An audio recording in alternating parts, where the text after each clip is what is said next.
చాలా sensitive issue అధ్యక్ష. అక్కడ 1000 రూపాయల ప్రాణం అనుకుంటే మనం దేనికి తూకం వేస్తామో ఒకసారి సభ్యులు అర్థం చేసుకోవాలి అధ్యక్ష. అది 1000 రూపాయల వరకు మనకి ఈరోజు ఒక సుప్రీంకోర్టు గైడ్ లైన్స్ అధ్యక్ష. సుప్రీంకోర్టు గైడ్ లైన్స్ ప్రకారం గవర్నమెంట్ ఆఫ్ ఇండియా యాక్ట్లో జీవో నెంబర్ 21, ఇది ఎప్పుడు ఇచ్చిన జీవో అంటే అధ్యక్ష 21/10/2020లో ఇచ్చిన జీవో అధ్యక్ష. 1000 రూపాయలు ఫైన్ విధించాలి హెల్మెట్ లేకుండా అన్నది. ఇది గవర్నమెంట్ ఆఫ్ ఇండియా ఇచ్చిన యాక్ట్ ఇది. సో నేనేమంటానంటే అధ్యక్ష, ఇక్కడ 1000 రూపాయల వరకు అంటే 100 రూపాయల చలన నుంచి 1000 రూపాయల చలన వరకు మార్చారు అంటేనే ఎక్కడ కూడా మార్పు రావట్లేదు. ప్రతి తల్లిదండ్రులు, చాలా మంది తల్లిదండ్రులకి ముఖ్యంగా కడుపు కోత మిగిలిపోతుంది. హెల్మెట్ లేకుండా నడపడం వల్ల మనం జాగ్రత్తగా వెళ్ళినా కూడా అవతల జాగ్రత్తగా రాకపోయినా కూడా యాక్సిడెంట్ అయితే అక్కడ చనిపోయే పరిస్థితులు ఉన్నాయి. హెడ్ భూమికి తగిలి చనిపోయే పరిస్థితులు ఉన్నాయి. వీటన్నిటి నేపథ్యంలో వేసిన పరిస్థితి అధ్యక్ష. 2001 నుంచి 2024 వరకు అధ్యక్ష fatal accidents, non fatal accidents గురించి చూసుకుంటే అధ్యక్ష దగ్గర ఒక 4 సంవత్సరాలు 2021లో 7585 ఫ్యాటల్ యాక్సిడెంట్స్ అధ్యక్ష. ఒక్క సంవత్సరంలో అతి ఘోరమైన యాక్సిడెంట్లు జరిగినవి. 2022లో 7688 అధ్యక్ష. 2023లో 7516 అధ్యక్ష. 2024లో 6902 అధ్యక్ష. అంటే సుమారుగా అతి ఘోరమైన ప్రమాదాలు ఎన్ని జరిగినాయో జస్ట్ సభ్యులకి మీకు ఇన్ఫర్మేషన్ ఇస్తున్నాం. అదేవిధంగా నాన్ ఫ్యాటల్ యాక్సిడెంట్స్ చూసుకుంటే అధ్యక్ష 10,000 దాటినాయి అధ్యక్ష అన్ని కలిపి. వీటిలో అధ్యక్ష కేవలం హెల్మెట్ లేని కారణంగా 2021లో అధ్యక్ష 2577 మంది చనిపోయారు అధ్యక్ష. కేవలం హెల్మెట్ లేకపోవడం వల్ల. ఇక్కడ మీరే ఆలోచించుకోవాలి.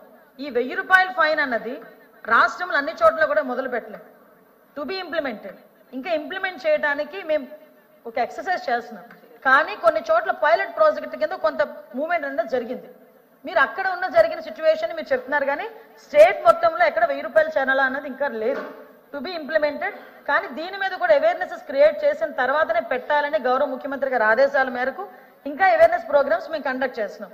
మీరే ఆలోచించండి. 2022లో 3042 మంది చనిపోయారు అధ్యక్ష కేవలం హెల్మెట్ లేని కారణంగా. 2023లో 3108 మంది చనిపోయారు. 2024లో 3400 మంది చనిపోయారు అధ్యక్ష. అంటే ఒక హెల్మెట్ లేని కారణంగా చనిపోయిన వాళ్ళ సంఖ్య చూస్తున్నాం. అదేవిధంగా ఇంజూరియస్ పర్సన్స్ చూస్తే డబల్ ట్రిపుల్ ఉన్నారు అధ్యక్ష. ఒక్కసారి మనం కూడా ఆలోచన చేసుకోవాలి.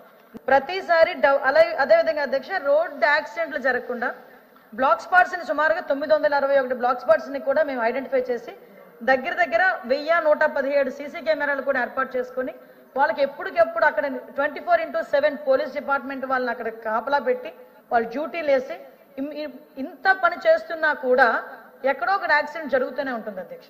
ఆ యాక్సిడెంట్ అనేది నిర్లక్ష్యం కారణంగా జరుగుతుందా, లేకపోతే రోడ్డు వల్ల ఏదైనా అన్ఫార్చునేట్లీ జరుగుతుందా, ఇందువల్ల జరిగిన అధ్యక్ష కొన్ని ప్రాణాలు అయితే పోతున్నాయి అధ్యక్ష. ప్రికాషన్స్ తీసుకున్నా, మనం ఎన్ని అవేర్నెస్ ప్రోగ్రామ్స్ తీసుకున్నా మనం ప్రజాప్రతినిధులుగా ఉన్న మనం కానీ తల్లిదండ్రులు కానీ వీళ్ళందరూ కూడా కొంచెం అవేర్నెస్ క్రియేట్ చేసి ఈ యాక్సిడెంట్ని తగ్గించే ప్రయత్నం కూడా చేయాల్సిన బాధ్యత కూడా ఉంది అధ్యక్ష.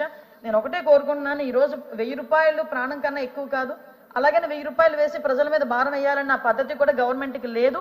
కాకపోతే కనీసం ఒక భయం క్రియేట్ చేయడానికి, కనీసం వాళ్ళకు ఒక బాధ్యత క్రియేట్ చేయడానికి ఆ ఒక్క విషయంలోని గవర్నమెంట్ కూడా తీసుకుంటుంది. ఇందులో పోలీస్ డిపార్ట్మెంట్ వాళ్ళు మీరు ఏదో రూట్ గా బిహేవ్ చేస్తున్నారు, లేకపోతే 1 or 2 మెంబర్స్ ఉండొచ్చు రూట్ గా బిహేవ్ చేసేవాళ్ళు. కానీ మీరు కూడా నేను డిపార్ట్మెంట్ తరపున అభ్యర్థించేది ఏంటంటే డిపార్ట్మెంట్ వాళ్ళని కూడా తప్పుగా అనుకోకండి. ఎందుకంటే డిపార్ట్మెంట్ వాళ్ళకి ఎవరికి కూడా వాళ్ళ చుట్టము కాదు, వాళ్ళు ఎవరో కక్ష కూడా కాదు. కేవలం వాళ్ళ ప్రాణాలు కాపాడే ప్రక్రియలో వాళ్ళు గనక రూల్స్ కి వ్యతిరేకంగా వెళ్తే వాళ్ళు ఆపే ప్రయత్నమే. మేము కూడా మీరు చెప్పిన సూచనల్ని మా డిపార్ట్మెంట్ వాళ్ళకి అందించి మరి అంత రూట్ గా బిహేవ్ చేయకుండా ఉండే చూసుకునే బాధ్యత కూడా తీసుకుంటామని సభాముఖంగా తెలియజేసుకుంటాం.